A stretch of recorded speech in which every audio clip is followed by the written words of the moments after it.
கிறிஸ்துவில்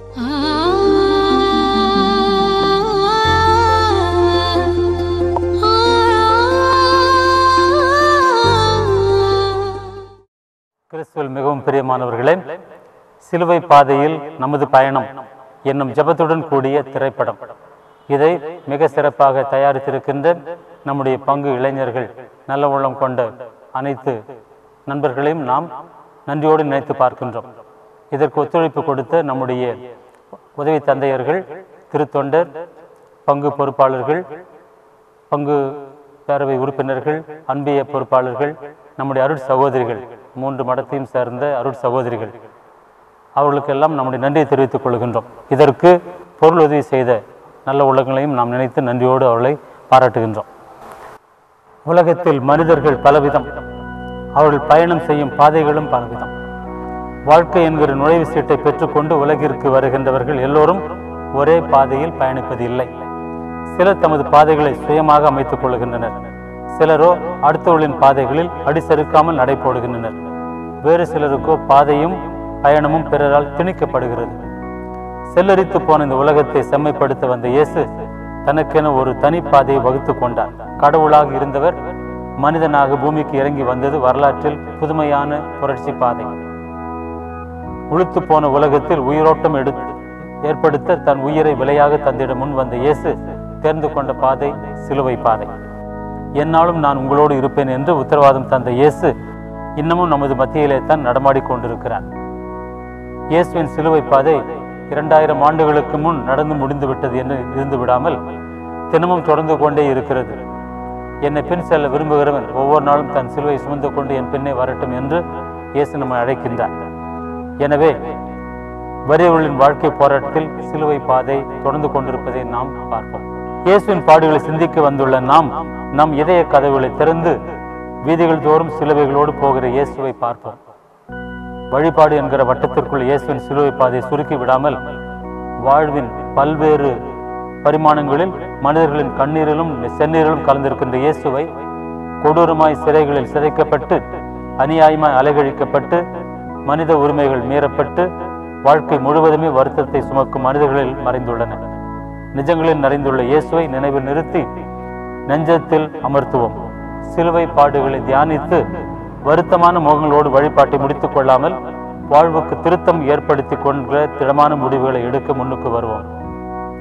இயேசுவின் பாதையில் எத்தனையோ மனிதர்கள், எத்தனையோ மனித போலிகள், பகல் வேடம் கொண்ட பரிசேயர்கள், சதிகார குணம் கொண்ட சதிசேயர்கள், அதிகார நாற்காலிக்காக உண்மையை கை கழுவிய பிலாத்து, கூலிக்காக கொலை செய்ய வந்த போர் வீரர்கள், உதவ வந்த சீமோன், உறுதியோடு முகம் துடைத்த வெரோனிகா, அபலையாக அழுகின்ற பெண்கள், வேடிக்கை பார்க்க வந்த மக்கள் கூட்டம். இவர்கள் நடுவிலே நாம் எங்கே நிற்கிறோம்? யாருடைய வடிவில் நிற்கிறோம்? சிந்தனைகளை நெஞ்சில் சுமந்து கொண்டு இயேசுவோடு நாம் நடப்போம். இந்த சிலுவை பாதை வாழ்க்கை பாதையாக மாறட்டும். பெனடிக்ட் வெங்கடேஷ் மற்றும் உள்ள நண்பர்கள் உங்களை கட்டாயம் இறைவன் நிறைவாக ஆசீர்வதித்து நீங்கள் தொடங்கிய இந்த ஒரு தொடர் பயணம், இந்த பயணம் ஒரு வெற்றி பயணமாக அமைய வேண்டும் என்று வந்திருக்கின்ற நண்பர்கள், உற்றார் உறவினர்கள் அனைவரின் சார்பில் உங்களை கேட்டுக்கொள்கின்றேன். இந்த நல்ல நாள் மாலை பொழுதுல இப்படி வந்து ஒரு புதிய முயற்சி, ஆனால் அந்த புதிய முயற்சியை பார்க்கும்போது கடவுள் உங்களுக்கு கொடுத்த அந்த திறமைகள் இந்த சமூகத்திற்கு தேவை. அந்த சமுதாய கண்ணோட்டத்தில் நீங்கள் மேற்கொள்ளுகின்ற ஒவ்வொரு நிலைப்பாட்டிலும் இறைவன் உங்களோடு இருந்து உங்களை ஒரு கருவியாக பயன்படுத்தி இந்த சமூகத்திற்கு ஒரு மறுமலர்ச்சியை, ஒரு உத்வேகத்தை தர வேண்டும் என்று வாழ்த்தி வணங்குகின்றேன். வாய்ப்புக்கு நன்றி. வணக்கம் நண்பர்களே. யூனிவர்சன் திரைப்படக்குழு வழங்கும் சிலுவை பாதையில் நமது பயணம் என்னும் இந்த ஜபத்துடன் கூடிய திரைப்படத்தை காணும் உங்கள் அனைவருக்கும் எங்களின் வணக்கங்கள். இந்த முயற்சிக்கு உறுதுணையாக இருந்த மேதகு ஆயர் அவர்களுக்கும், உலகமாதா ஆலய பங்கு தந்தைக்கும், உதவி பங்கு தந்தையர்களுக்கும், திருத்தொண்டருக்கும், அனைத்து அருள் சகோதரிகளுக்கும், அனைத்து அன்பியங்களுக்கும், இறைமக்கள் அனைவருக்கும் எங்களின் வணக்கங்கள். வாருங்கள் நண்பர்களே, சிலுவை பாதையில் நமது பயணத்தை தொடருவோம். நன்றி, வணக்கம்.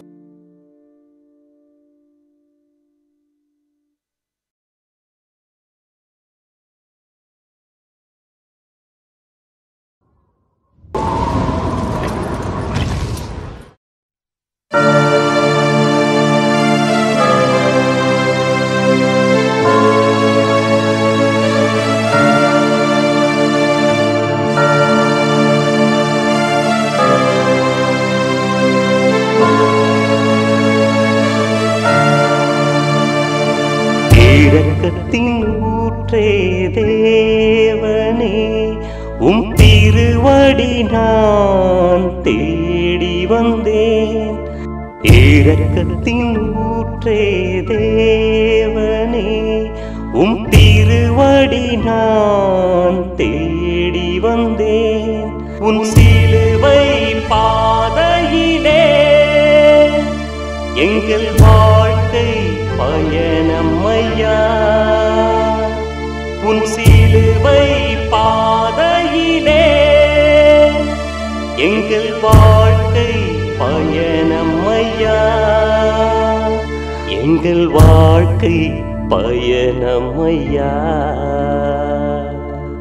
இரக்கத்தின் ஊற்றே தேவனே, உம் திருவடி நான் தேடி வந்தேன்.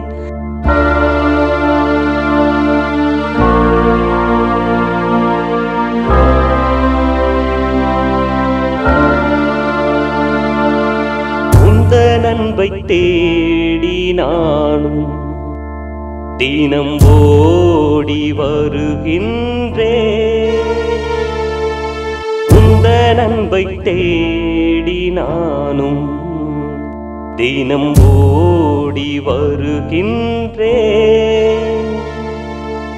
உம் திரு இதயத்திற்கீடாக நான் என்னையே உமக்காய் தருகின்றேன்.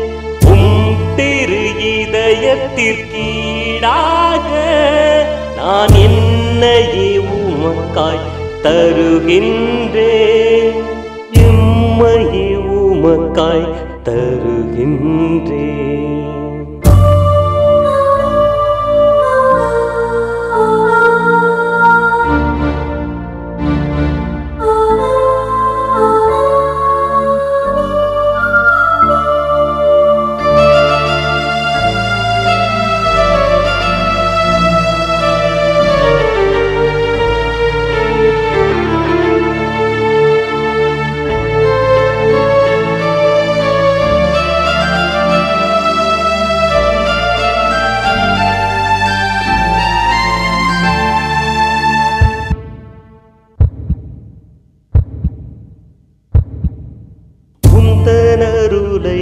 பல பேரிடம் நிறைவாய் சொல்ல மனம் தாரும்.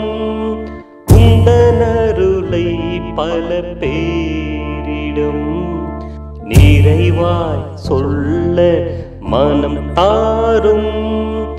உலகில் உனது சாட்சியாக நான் வாழ்ந்திட நிறையருள் தந்தருளும். உலகில் உனது சாட்சியாக நான் வாழ்ந்திட நிறையருள் தந்தருளும். திவ்ய இயேசுவே, உம்மை ஆராதித்து வணங்கி உமக்கு நன்றிருந்த தோத்திரம் செலுத்துகிறோம்.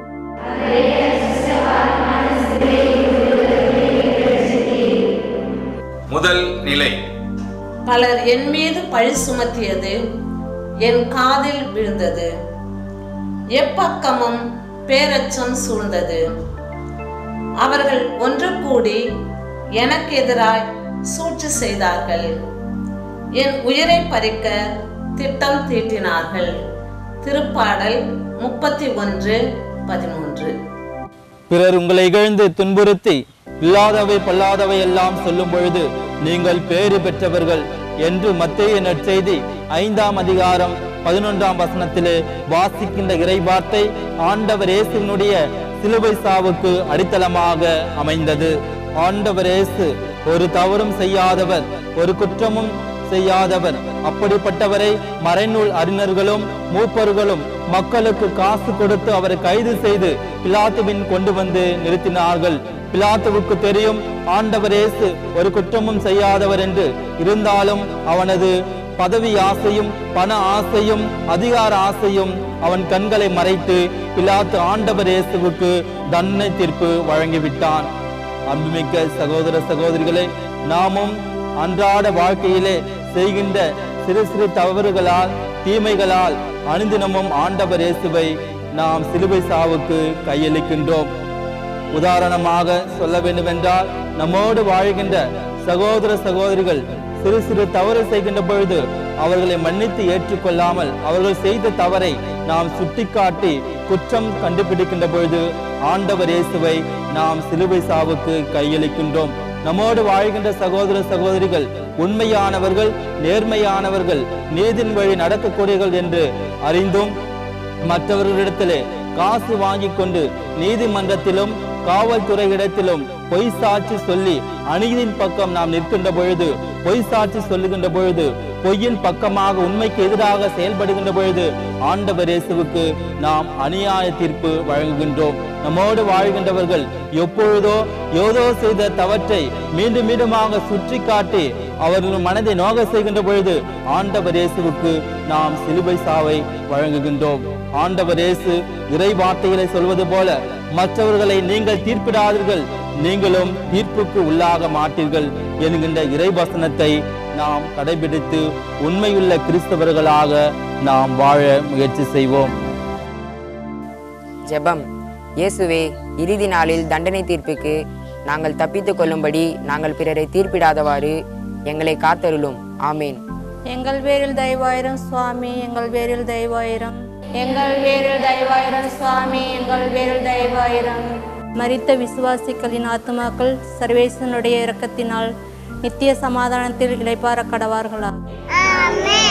திவ்ய இயேசுவே, உம்மை ஆராதித்து வணங்கி உமக்கு நன்றிருந்து தோத்திரம் செலுத்துகிறோம். பாரமான சிலுவை கொண்டு உலகத்தை மீண்டு ரட்சித்தீர். இரண்டாம் நிலை இறைவாக்கு. அவரை ஏளனம் செய்த பின் அவர் மேல் இருந்த தளர் அங்கியை கழற்றிவிட்டு அவரை சிலுவையில் அறைவதற்காக இழுத்து சென்றனர். மத்தேயு அதிகாரம் 27 இறைவசனம் 31. இயேசுவில் பிரியமானவர்களே, ஒரு முறை உடல் மெலிந்து போன ஒரு சிறுமி தன்னுடைய பருமனான தம்பியை முதுகிலே சுமந்து கொண்டு ஓடி ஆடி விளையாடி கொண்டிருந்தாள். இதை நீண்ட நேரமாக கவனித்து வந்த ஒரு முதியவர், ஏனம்மா, நீயோ மெலிந்திருக்கிறாய், பருமனான ஒரு சிறுமனை சுமந்து கொண்டு ஏன் விளையாடி கொண்டிருக்கிறாய், உனக்கு சுமையாக தெரியவில்லையா என்று கேட்டார். அப்பொழுது அந்த சிறுமி அழகான பதிலை தந்தார். முதியவரே, அவன் என்னுடைய தம்பி. இயேசுவில் பிரியமானவர்களே, எங்கே உறவுகள் ஆழப்பட்டிருக்கிறதோ, எங்கே அன்பு வளர்க்கப்பட்டு கொண்டிருக்கிறதோ, எங்கே பகிர்வு மேலோங்கி இருக்கிறதோ, அங்கே சுமைகள் சுமைகளாக தெரியாது, மாறாக சுகங்களாக மாறும். நாமும் கூட நமது பங்கிலும், நாம் வேலை செய்கிற பணி தளங்களிலும், நம்முடைய குடும்பங்களிலும் நமக்காக கொடுக்கப்பட்டிருக்கிற கடமைகளை சுமைகளாக கருதாமல் சுகங்களாக மாற்ற முடிவெடுப்போம். ஜெபம். இன்பத்தை கண்டு ஏங்குவதும் துன்பத்தை கண்டு துவண்டு போவதும் எங்கள் வாழ்வாய் மாறி போன இச்சூழலில் சுமைகள் சுமக்க உமது தோள்கள் எமக்கு வழங்க வேண்டுகிறோம். இறைவா வரமருளும். ஆமீன். எங்கள் பேர் தயவாயிரம் சுவாமி, எங்கள் பேர் தயவாயிரம். மரித்த விசுவாசிகளுடைய ஆன்மாக்கள் சர்வேசனுடைய இரக்கத்தினால் நித்திய சமாதானத்தில் இளைப்பாற கடவார்களாக. ஆமென். திவ்ய இயேசுவே, உம்மை ஆராதித்து வணங்கி உமக்கு நன்றிருந்த தோத்திரம் செலுத்துகிறோம்.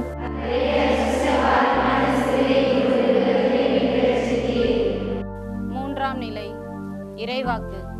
இயேசு அவரை நோக்கி, கலப்பையில் கை வைத்த பின் திரும்பி பார்ப்பவர் எவரும் இறையாட்சிக்கு உட்பட தகுதி உள்ளவர் அல்லர் என்றார். லூக்கா 9 அதிகாரம் 62வது வசனம். இயேசு முதல் முறை கீழே விழுகிறார். இயேசு கீழே விழுந்தது மனித பலவீனத்தால் அல்ல, மாறாக இந்த மனுக்குலத்தின் மீது கொண்ட அன்பினால் கீழே விழுகிறார். உலகம் முழுவதையும் படைத்து உலகம் முழுவதுமே எழுச்சி பெற வேண்டும் என்று எண்ணிய இயேசு முதல் முறையாக மண்ணை முத்தமிடுகிறார். அன்புக்குரியவர்களே, கீழே விழாமல் இருப்பது நம்முடைய ஆன்மீகம் என்று கருதுகிறோம். ஆனால் விழுகின்ற போதெல்லாம் எழுவதும் எழுந்து இயேசுவோடு நடப்பதுதான் உண்மையான ஆன்மீகம். எனவே விழாமலே இருக்க முயற்சி செய்யாமல் வாழ்க்கையின் யதார்த்தங்களை நாம் பின்பற்றி இயேசுவோடு நடந்து செல்வோம்.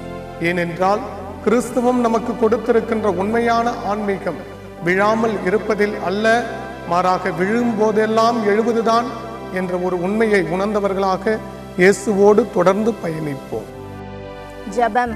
வெற்றியும் தோல்வியும் நிலையில்லை என்றுணர்ந்த உமது பாத பகுதிகளில் எம்மை நாங்கள் பதிவு செய்ய உந்தன் வரம் எமக்கருளும்.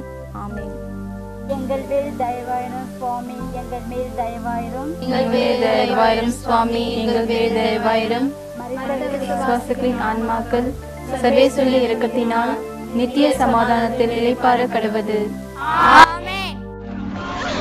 திவ்ய இயேசுவே, உம்மை ஆராதித்து வணங்கி உமக்கு நன்றிருந்து தோத்திரம் செலுத்துகிறோம்.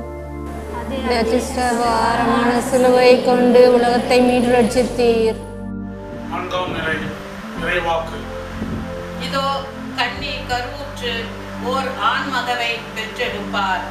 அக்குழந்தைக்கு இம்மானுவேல் என பெயரிடுவர். மத்தேயு 2ஆம் அதிகாரம் இறை வார்த்தை 22. தாய்மை, இந்த வார்த்தைக்கு எங்களில் பலருக்கு அர்த்தம் தெரிய வாய்ப்பில்லை அல்லது நியாயமில்லை. தாய் சொல்லை தட்டாதே என்பர்.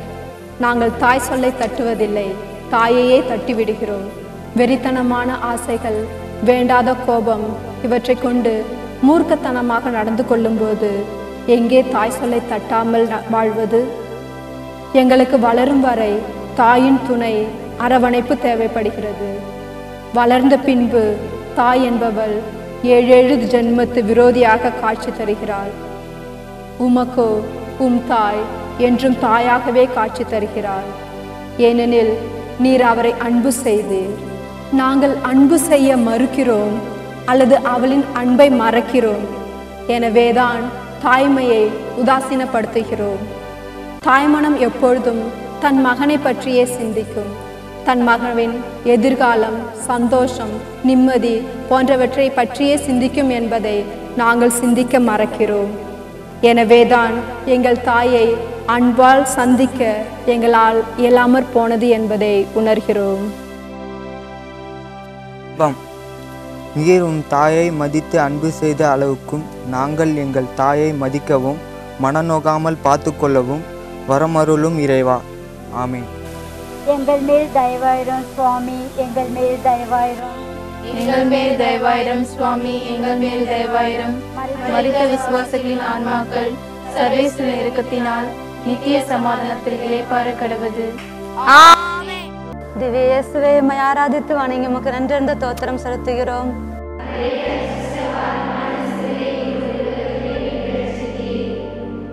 ஐந்தாம் நிலை இறைவாக்கு. நேர்மையாளர் எப்போதும் மனமிறங்கி கடன் கொடுப்பர். அவர்களின் மரபினர் இறையாசி பெற்றவராய் இருப்பர்.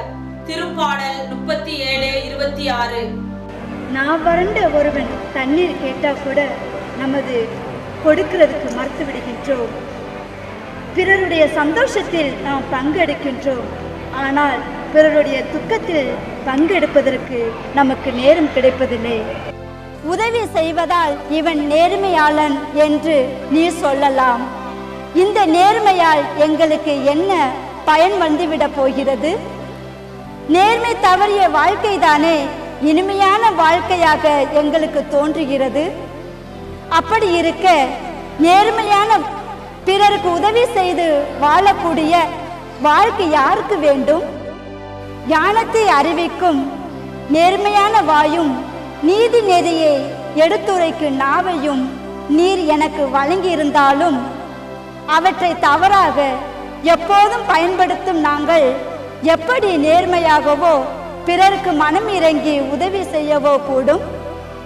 மற்றவன் எப்போது கீழே விழுவான், ஏறி மிதிக்கலாம் என்று எண்ணும் எங்களுக்கு நேர்மையை பற்றியோ அல்லது உதவியை பற்றியோ அக்கறையே இல்லை. வளமான நிலத்தில் தழைத்துவோம் மரம் போல் கொடிய நெஞ்சம் கொண்ட நாங்கள் செழித்து வளர்ந்துள்ளோமே. ஆனால் ஒரு நாள் நாங்கள் மறைந்து போவோம் என்பதை மட்டும் ஏனோ மறந்து போகின்றோம். ஜபம்.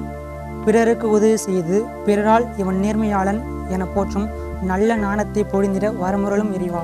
ஆமீன். எங்கள் பேரில் தயவாயிரும் சுவாமி, எங்கள் பேரில் தயவாயிரும். மரித்த விசுவாசியுடைய ஆன்மாக்கள் சர்வேசுடைய இரக்கத்தினால் நித்திய சமாதானத்தில் இளைப்பாற கடவார்களாக. திவ்ய இயேசுவே, உம்மை ஆராதித்து வணங்கி உமக்கு நன்றிருந்து தோத்திரம் செலுத்துகிறோம். பாரமான சிலுவை கொண்டு உலகத்தை மீட்டு ரட்சித்தீர். 6ஆம் நிலை இறைவாக்கு. கடவுளே, உமது நீதி வானம் வரைக்கும் எட்டுகின்றது. மாபெரும் செயல்களை நீர் செய்திருக்கின்றீர். கடவுளே, உமக்கு நிகர் யார்? திருப்பாடல் அதிகாரம் 71 இறைவார்த்தை 19. நாங்கள் மற்றவர் மீதுள்ள கரையை போக்க எண்ணுவது கிடையாது. மாறாக அவர்கள் மீது இன்னும் எந்த அளவு புழுதியை வாரி இறைக்க இயலுமோ அதனை தாராளமாய் செய்வோம். எங்கள் துயரம் நீங்க பிறர் துயரப்பட்டாலும் அதை பற்றி எங்களுக்கு கவலை இல்லை. எங்களை நாங்களே தூய்மைப்படுத்திக் கொள்ள நேரமில்லாத போது பிறரின் முகம் துடைக்க எங்களுக்கு நேரமேது? அயலானுக்கு நீங்கள் அளிக்கும் ஆறுதல் எனக்கு அளிக்கும் ஆறுதல் என நீர் சொல்கிறீர். அயலானின் உண்மை நாங்கள் எப்படி கண்டுகொள்வது? நாங்கள் தான் அயலானுக்கு உதவி செய்யவோ துயர் துடைக்கவோ ஆறுதல் சொல்லவோ தயங்குகிறோமே. மாற்று சமுதாயத்தவனுக்கு உதவி செய்ய போனால் ஏற்ற சமுதாயத்தவன் என்ன சொல்வானோ என்ற அச்சம் எங்களுக்கு. களை இழந்த முகத்தை வீரமுடன் துடைக்க வந்த வெரோனிகாவை போல் எங்களுக்கு ஏனோ வீரமில்லை. சமுதாயம் சார்ந்து வாழும் நாங்கள் சமுதாயத்தில் சிதைந்து கொண்டிருக்கிற மக்களை பற்றி எண்ணவும் அவர்கள் துயரை துடைக்கவும் ஆறுதல் அளிக்கவும் ஆறுதலாயிருக்கவும் மறந்தும் போகிறோம். ஜபம். சுயநலம் தவிர்த்து பிறனும் பேணும் நல்ல மனதை எமக்கு அருள உம்மை வேண்டுகிறோம். ஆமீன். எங்கள் பேரில் தயவாயிரம் சுவாமி, எங்கள் பேரில் தயவாயிரம். மரித்த விசுவாசிகளின் ஆத்மாக்கள் சர்வேசனுடைய இரக்கத்தினால் நித்திய சமாதானத்தில் இளைப்பார கடவார்களாக. திவ்ய இயேசுவே, உம்மை ஆராதித்து வணங்கி உமக்கு நன்றிருந்த தோத்திரம் செலுத்துகிறோம்.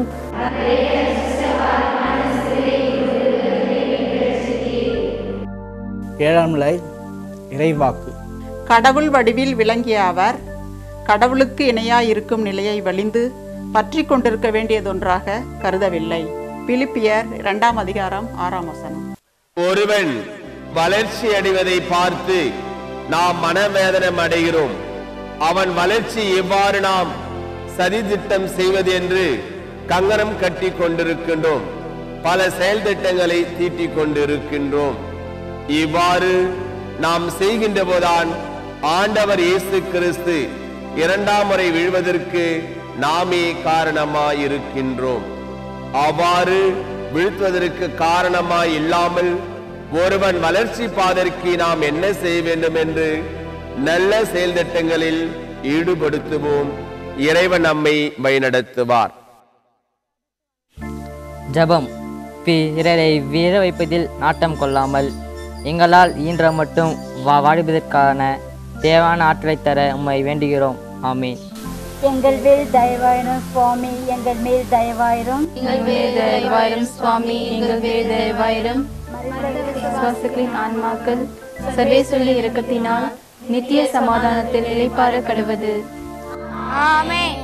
திவ்ய இயேசுவே, உம்மை ஆராதித்து வணங்கி உமக்கு நன்றிருந்த தோத்திரம் செலுத்துகிறோம். பாரமான சிலுவை கொண்டு உலகத்தை மீட்டு ரட்சித்தீர். 8ஆம் நிலை இறைவாக்கு. இயேசு அப்பெண்கள் பக்கம் திரும்பி, எருசலேம் மகளிரே, எனக்காக அளவேண்டாம், மாறாக உங்களுக்காகவும் உங்கள் மக்களுக்காகவும் அழுங்கள்.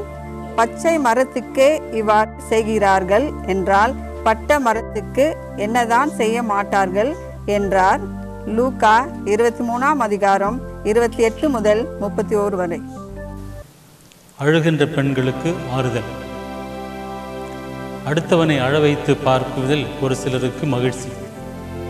அடுத்தவன் அழ வேண்டும், நாங்கள் சிரிக்க வேண்டும். இதுதான் எங்கள் வாழ்வின் முக்கிய கோட்பாடு என்று ஒரு சிலர் நினைக்கிறார்கள். எங்களுக்கு அடுத்தவனை அழ வைத்து பார்க்க இயலுமே தவிர அழுபவனுக்கு ஆறுதல் சொல்ல முடியாது. அடுத்தவனை அழ வைக்க திட்டம் தீட்டும் நாங்கள் எங்கள் பாவங்களுக்காக அழுவதற்கோ தயங்குகின்றோம். எங்கள் பாவங்களின் பலன் எங்கள் தலைமுறையை சாரும் என்பதையும் பாவத்தின் சம்பளம் மரணம் என்பதையும் அடிக்கடி மறந்து அடுத்தவனை அழ வைத்து பார்ப்பதிலே குறியா இருக்கின்றவர்கள் பாசமில்லாத பெற்றோராய் பிள்ளைகளையும், அன்பில்லாத பிள்ளைகளாய் பெற்றோரையும் அன்றாடம் அவரவருக்கு இயன்ற மட்டும் அடுத்தவர்களை அழ வைப்பதில் முயற்சிகளை மேற்கொள்கிறோம். நாங்கள் எங்களுக்காகவும் எங்கள் பாவங்களுக்காகவும் தலைமுறையினரின் பாவங்களுக்காகவும் எப்போது அழப்போகிறோமோ. எங்கள் பாவங்களை உம்மிடம் எடுத்துரைத்து அதுப்புள்ளம் உமது தன்னலமற்ற அன்பின் ஆறுதலை நாங்கள் சுவைக்க இறைவா வரமருளும். ஆமென். எங்கள் பேரில் தயவாயிரம் சுவாமி, எங்கள் பேரில் தயவாயிரம். மரித்த விசுவாசிகளின் ஆத்துமாக்கள் சர்வேசனுடைய இரக்கத்தினால் நித்திய சமாதானத்தில் இளைப்பாற கடவார்களாக. திவ்ய இயேசுவே, உம்மை ஆராதித்து வணங்கி உமக்கு நன்றிருந்த தோத்திரம் செலுத்துகிறோம்.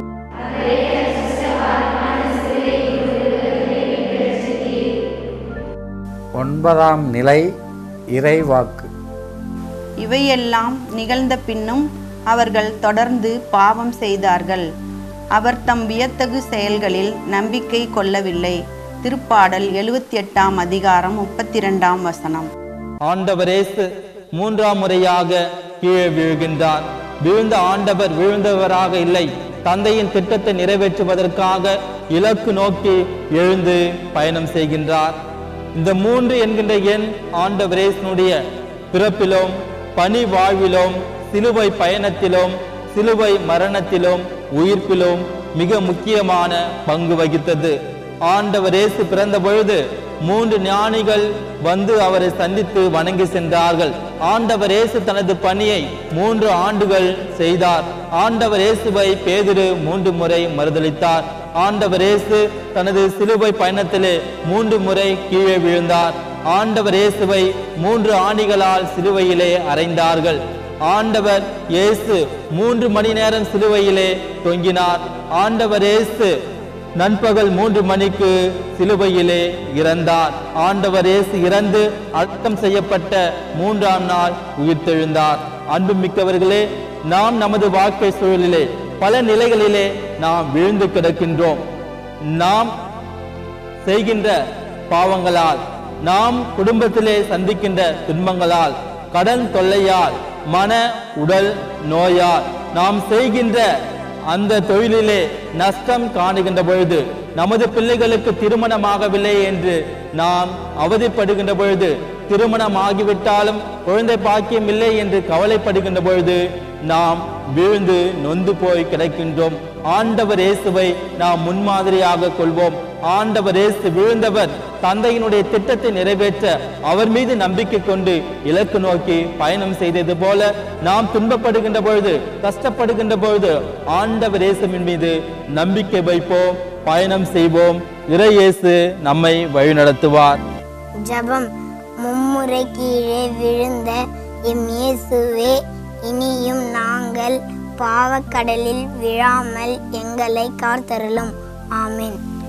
எங்கள் மேல் தயவாயிரம் சுவாமி, எங்கள் மேல் தயவாயிரம். எங்கள் மேல் தயவாயிரம் சுவாமி, எங்கள் மேல் தயவாயிரம். மரித்த விசுவாசிகளின் ஆன்மாக்கள் சர்வேஸ்வர இரக்கத்தினால் நித்திய சமாதானத்தில் இளைப்பாற கடவது. திவ்ய இயேசுவே, உம்மை ஆராதித்து வணங்கி உமக்கு நன்றிருந்த தோத்திரம் செலுத்துகிறோம்.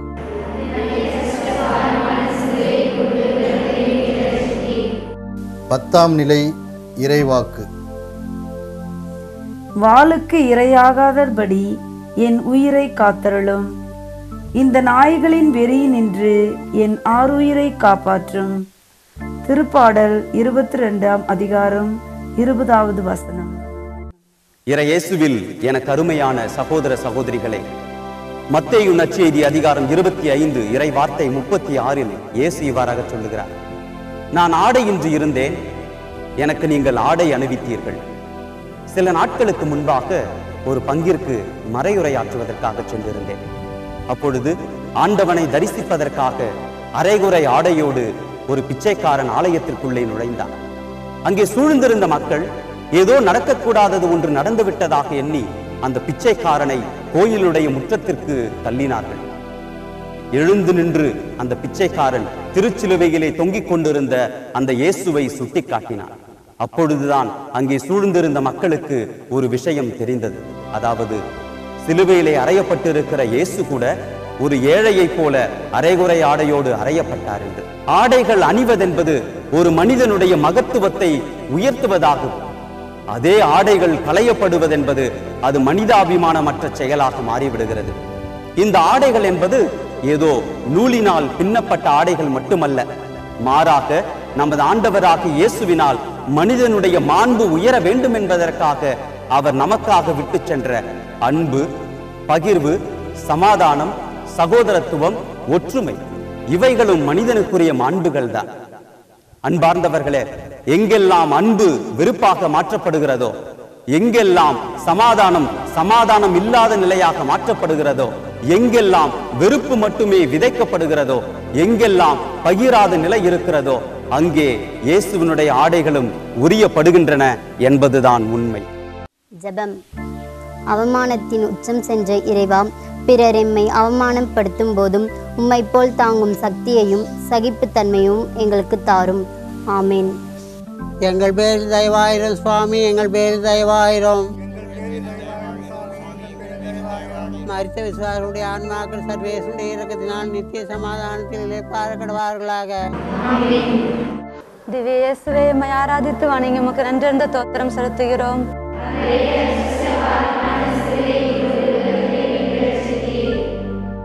11ஆம் நிலை இறைவாக்கு.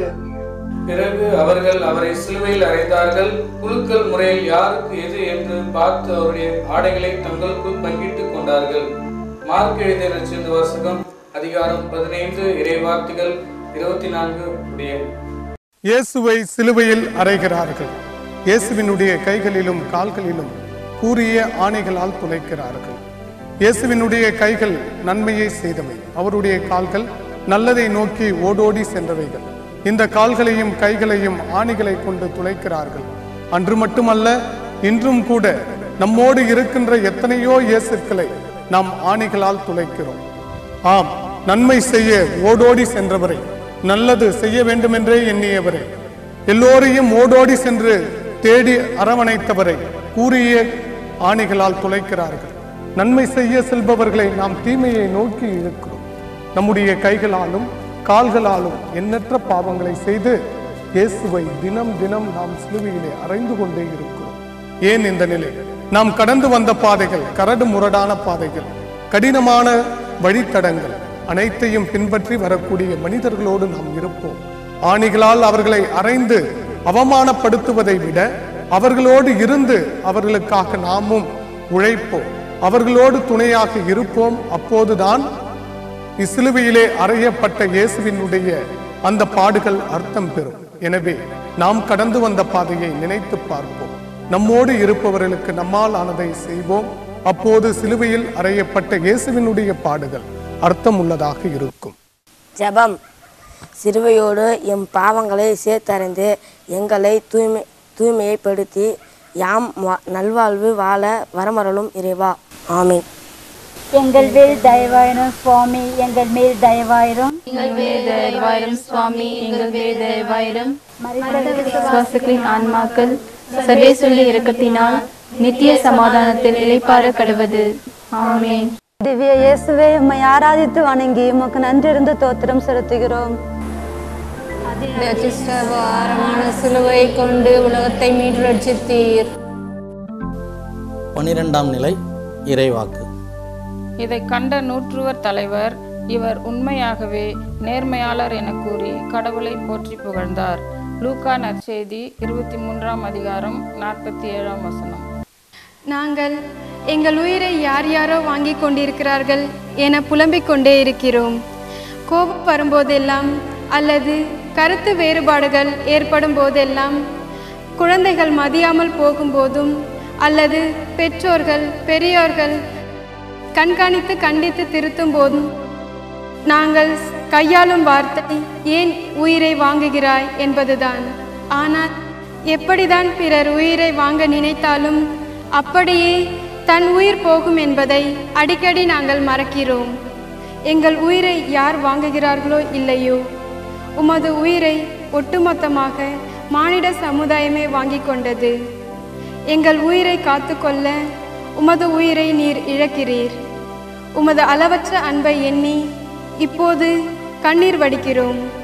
மாசற்ற இரத்தத்தை காட்டிக் கொடுத்து பாவியான எங்களுக்கு உமது தாயை எங்கள் தாயாய் ஏற்றுக்கொள்ள வழங்குகிறீர். உயிர் பிரியும் தருவாயிலும் எங்களை மன்னிக்க நீர் ஆவலாய் இருக்கிறீர்.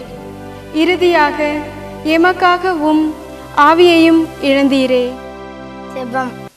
மரணத்தை மிகச் செய்ய மரணம் சுமந்த இயேசுவே, நற்செயல்களின் பொருட்டு எம் உயிரை இழக்கவும் தயங்கிட திறமனதை எங்களுக்கு தந்து வரமருளும். ஆமென். எங்கள் பேர் தயவாயிரம் சுவாமி, எங்கள் பேர் தயவாயிரம். மரித்த விசுவாசுடைய ஆன்மாக்கள் சர்வேசுடைய இரக்கத்தினால் நித்திய சமாதானத்தில் இளைப்பாற கடவார்களாக. ஆமென். திவ்ய இயேசுவே, உம்மை ஆராதித்து வணங்கி உமக்கு நன்றிருந்த தோத்திரம் செலுத்துகிறோம்.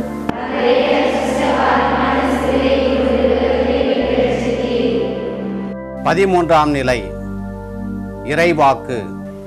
சிமியோன் அவர்களுக்கு ஆசி கூறி அதன் தாயாகிய மரியாவை நோக்கி, இதோ இக்குழந்தை இஸ்ரேல் மக்கள் பலரின் வீழ்ச்சிக்கும் எழுச்சிக்கும் காரணமாக இருக்கும், எதிர்க்கப்படும் அடையாளமாகவும் இருக்கும். இவ்வாறு பலருடைய மறைவான எண்ணங்கள் வெளிப்படும்.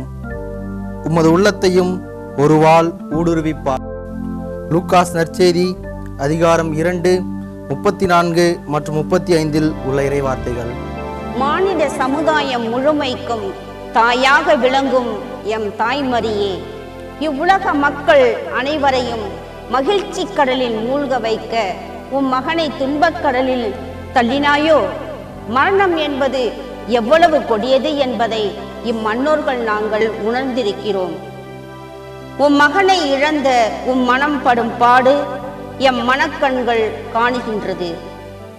அன்பின் திருவுருவாய் அவனியில் உதித்த அன்னை மரியே, அருள் நிறைந்தவளே, நீர் அருள்மிக பெற்றதால் தானோ என்னவோ அளப்பரிய முடியா இம்மாபெரும் வேதனையை அடக்கி அனுபவிக்கிறாயோ என்று எண்ணுகிறோம். இருப்பினும் பூவின் மீது தீ விழுந்தாலும் தீயின் மீது பூ விழுந்தாலும் கருகுவது பூவாகத்தான் இருக்க முடியும். வேதனையில் நீர் விழுந்தீரோ? இல்லை, வேதனை உன்மீது விழுந்ததோ? ஆற்றாமையை அனுபவிப்பது உம் மனம்தானே. சிலுவையிலிருந்து இறக்கிய திருமகனின் திருவுடலை உம் மடி மீது கிடத்திய அக்கணம் கசையடி இல்லாமல் இரத்தக்கரைகள் இல்லாமல் 1000 சிலுவை பாரத்தை உம்மால் சுமக்க முடிவது எப்படி? உம் சுகம் மறைந்த வேளையிலும் பொறுமை காத்த பேருபகாரத்தை கற்றுக்கொள்கிறோம் நாங்களும். ஜெபம். இறைவா, உம் தாய்க்கு நாங்களும் பிள்ளைகளாகிய உமது தாயன்பை உமது தாயின் நன்மை சுவைக்க எம்மை ஏற்று அருள் புரியும். எங்கள் பேரில் தயவாயிரும் சுவாமி, எங்கள் பேரில் தயவாயிரும். மரித்த விசுவாசிகளின் ஆத்மாக்கள் சர்வேசனுடைய இரக்கத்தினால் நித்திய சமாதானத்தில் இளைப்பாற கடவார்களாக. ஆமென். திவ்ய இயேசுவே, உம்மை ஆராதித்து வணங்கி உமக்கு நன்றிருந்த தோத்திரம் செலுத்துகிறோம். பாரமான சிலுவை கொண்டு உலகத்தை மீட்டு ரட்சித்தீர். 14ஆம் நிலை இறைவாக்கு. அவர் இறந்தோரின் கடவுள் அல்ல, மாறாக வாழ்வோரின் கடவுள். ஏனெனில் அவரை பொறுத்த மட்டில் அனைவரும் உயிர் உள்ளவர்களே என்றார். லூக்கா 20:38.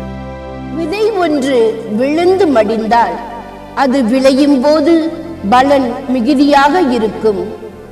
விதை விழாமலும் மண்ணில் மடியாமலும் போனால் விருட்சங்கள் தோன்றாது என்னும் பேர் உண்மையை எங்களுக்கு எடுத்து கூறவோ இறைவா, விதையாக மண்ணில் விழுந்து விட்டீர். எங்களில் பல பேர் விழுந்து புதைக்கப்பட்டால் புற்பூண்டுகள் கூட முளையாமல் போகும் என்பது சந்தேகமே. அப்படி ஒரு பாவ வாழ்க்கையை இம்மண்ணகத்தில் நாங்கள் எல்லாம் வாழ்ந்து கொண்டிருக்கிறோம். எங்கள் மனதில் அன்பு விதை தூவி இறைவாக்கு என்னும் எருவை அதில் இட்டு ஆளாய் அரசாய் அது தலை தோங்கச் செய்கிறீர். பல சூழலில் நாங்கள் உண்மையை மறைக்க அல்லது புதைக்க பற்பல சூழ்ச்சிகள் செய்கிறோம், திட்டங்கள் தீட்டுகிறோம். ஆனால் உண்மை உறங்காது, உறங்கினாலும் இறந்து போகாது என்பதை மறக்கிறோம். அடுத்தவன் தோட்டத்தில் அடக்கமாகி புற இனத்தாரையும் அன்பு செய்கிறீர் என்பதை வெளிப்படுத்துகிறீர். சில நேரங்களில் நாங்கள் மாற்றானை மனநோகச் செய்து அவன் உயிரோடு குழியில் புதைந்து போகும்படி செய்கிறோம். ஆனால் பொய்யை புதைத்து உண்மையை நிலைநாட்ட மறுக்கிறோம். உண்மை வாழ்வை உம்மோடு பங்கிட்டுக் கொள்ள ஆசிக்கின்றோம். இறைவா, உம்மிடம் நாங்கள் யாசிக்கின்றோம். ஜெபம். உம்மையின் இறைவா, பொய்யான எங்கள் வாழ்வை புதைத்து உண்மை வாழ்வின் உம்மோடு உயிர் தெழுத்து வரம் தாரும். ஆமேன். எங்கள் பேரில் தயவாயிரும் சுவாமி, எங்கள் பேரில் தயவாயிரும். மரித்த விசுவாசருடைய ஆன்மாக்கள் சர்வேசுடைய இரக்கத்தினால் நித்திய சமாதானத்தில் இழைப்பார கடவார்களாக.